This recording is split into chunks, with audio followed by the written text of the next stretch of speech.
Hey everybody, welcome back. It's Josie and Cheyenne's just off camera. Wave, Cheyenne. And she'll be on here in just a second to do step 2 of this video. But we have a little bitty space here and we got to work together. So I'm going to put this little recipe together for you.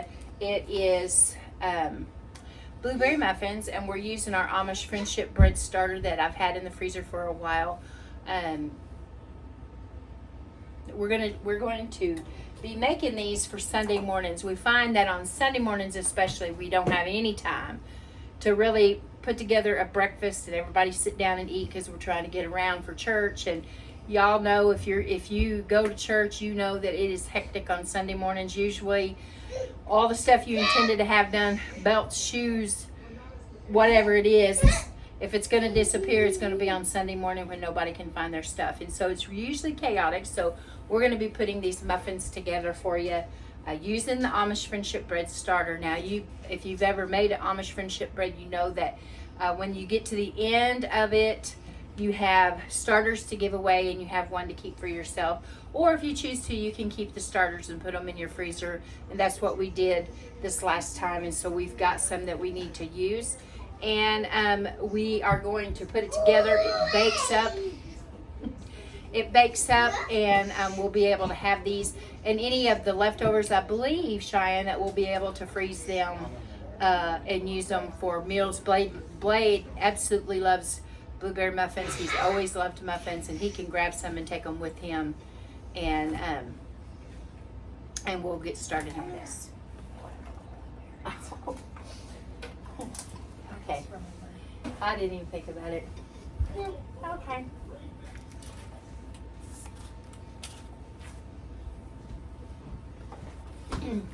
So the recipe comes together really easy, and the very first thing that we're going to start with is the starter that I've got in the bowl. And they end up being 1 cup starters that you put in the freezer bags and you pass off to your friends. But they're just like zucchini, and after you do it for so long, your friends see you coming with the Ziploc bag. They run from you because they know what you're bringing to them. So we kept ours, and that's what this is. This is 1 starter. We could start right now with this starter, adding things to it, and in 10 days' time, we would be ready to make our bread or whatever it is that we're wanting to make with the Amish starter. And it's kind of a little bit of a sweeter version of sourdough, but it works on the same lines. And we do have some more starters in the fridge, and we'll probably start one of those starters this week. Okay, so to this Amish starter, we have all of our ingredients laid out here, and we're just going to be starting to add those to the bowl. And I'm going to read them off of my recipe, because if I don't, I'll leave something out and you guys will say, hey, my bread didn't work out, and it'll be my fault. So let's go ahead. So this recipe says that you can add all of these different ingredients in here together, all but the blueberries, and get these mixed up, and then add the blueberries. So what we've done is we got all these things so that we can just put this together without having to measure everything out, and you all have to take part in all the boring stuff. So what we have here in this bowl is 2 1/3 cups of flour. Now to this, I've added the other dry ingredients, and we have got 1 1/2 teaspoons of baking powder, 1/2 teaspoon of salt, 1/2 teaspoon of soda, all in here. And there's one more ingredient that we did forget to add to this, and it is 3/4 teaspoon of cinnamon. So while I'm getting this mixed in the bowl, Miss Cheyenne is going to find the cinnamon, and we'll get it mixed in. We forgot that. 3/4 teaspoon of cinnamon.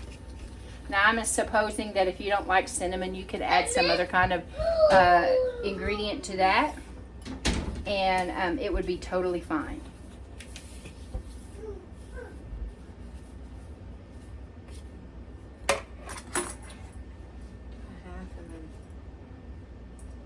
Three, yeah. She's just going to get that in there. You can see right now that it's kind of crumbly because all that's in there is that starter and the flour and the dry ingredients. And here she goes with the cinnamon. We apologize for forgetting that, but it is crazy around here sometimes.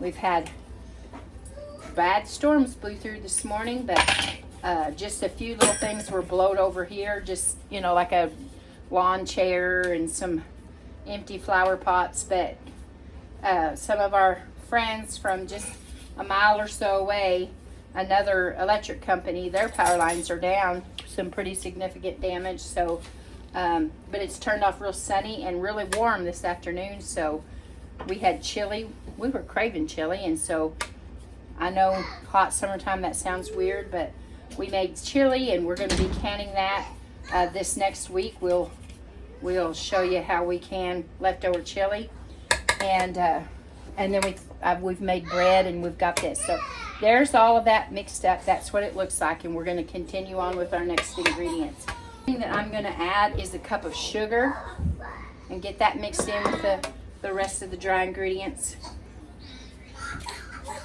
Dry ingredients are mixed in, and so now we're going to go in with our wet ingredients. I'm going to add a cup of oil.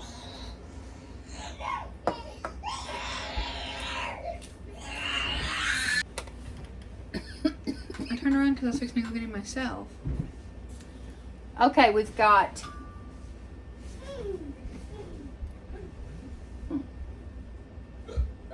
a teaspoon of vanilla. We've got 3 teaspoons of lemon juice.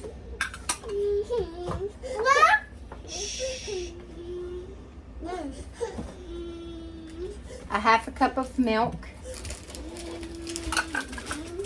And a whole bunch of mixing. And we're going to add 3 eggs. I'm just going to whisk those up just a little bit in this bowl. Mama, you're okay. Come here. She will go nails. You're okay.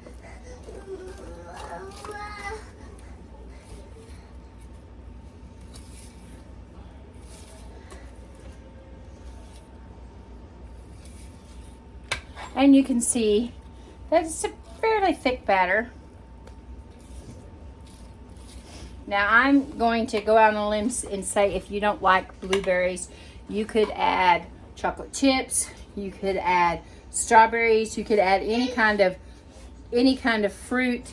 You might just have to adjust your spices. You might not want to put cinnamon in there with chocolate chips. You might want to do something else. So the very last thing that we're going to add in here is a cup and a half of blueberries.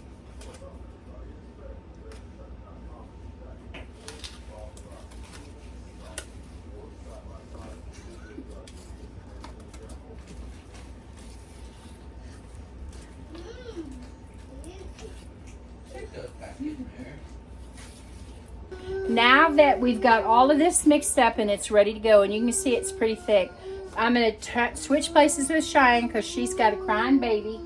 Just woke up from a nap. And she's going to get these cupcake liners filled. We've got our oven on at 350 degrees, and she is going to fill these 3/4 of the way full and get them in the oven.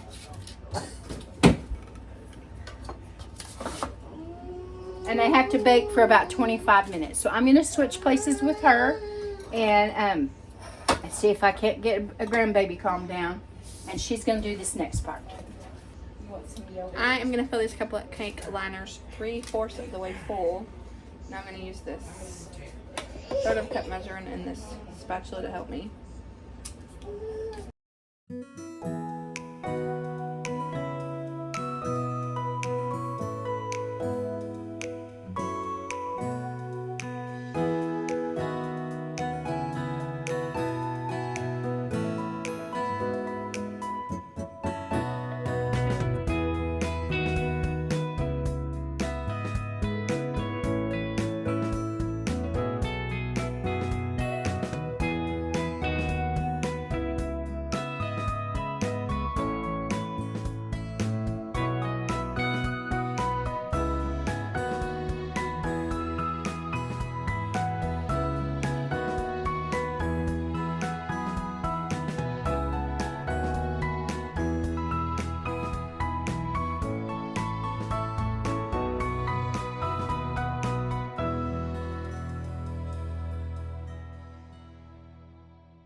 Alright, I got these filled.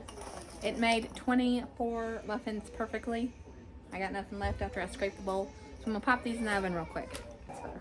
I was like, that's not yeah.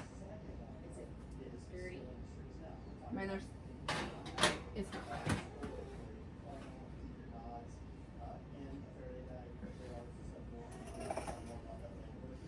I don't think you can tell.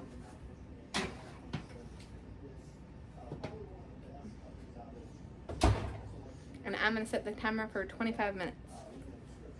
It's 2 and 5. Actually, it's hitting the button 25 times. And we'll be back when they're done. The blueberry muffins are out of the oven. They look really good. We got one little baby one, probably didn't get as much batter as everything else, but they look really, really good. Now you can leave them plain like this is what we'll probably do because of the for the boys and for ease of Blake taking them to work and stuff. He doesn't have to worry about while he's driving and eating muffins getting icing or any crumbly stuff on him good. like that. But you could very easily put a little glaze on the top of this. You could probably put a strudel, any kind of thing. We might play around with it and see. These are extremely hot right now. We hope you guys give this a try. If you've got Amish friendship bread starter in your freezer and you don't have any idea what to do with it, or somebody chases you down at church or one of your visits with some of your friends and they say, hey, I've got something for you, and it happens to be a friendship bread starter, don't be afraid of it. There's all kinds of things that you can do. You can make coffee cakes and you can make muffins and pizza crust and all kinds of different things, and it's just another way of making something on the lines of sourdough and having something that you can perpetuate, something that can keep going because you can either put those starters in your freezer and keep them for yourself, give some to someone else, and you constantly got one going so that you've always got it. It's not going to be the volume that you would have like on the sourdough, but it would give you something that every week or so, if you've got it timed right, you've got opportunity to bake. And then, you know, it takes 10 days from the beginning of your starter when you receive a starter, and you start adding your things in on the first day, the 6th day, and the 10th day. On the 10th day, you then have 4 starters where you just had 1. So you can see where it can start multiplying if you're not giving it away. If you're chasing your neighbors down and they won't answer their door, then you have to keep it. There's things that you can do with it. So I hope this helps you guys. It gives you another idea of some things that you can do to stretch your budget. We're all looking for budget ideas and things that we can do to make things taste good as it's going down. Hey, until next time, guys, this is Josie and Cheyenne. We love you. We really do. Keep them going well to the ways of your household. Till next time. We're God.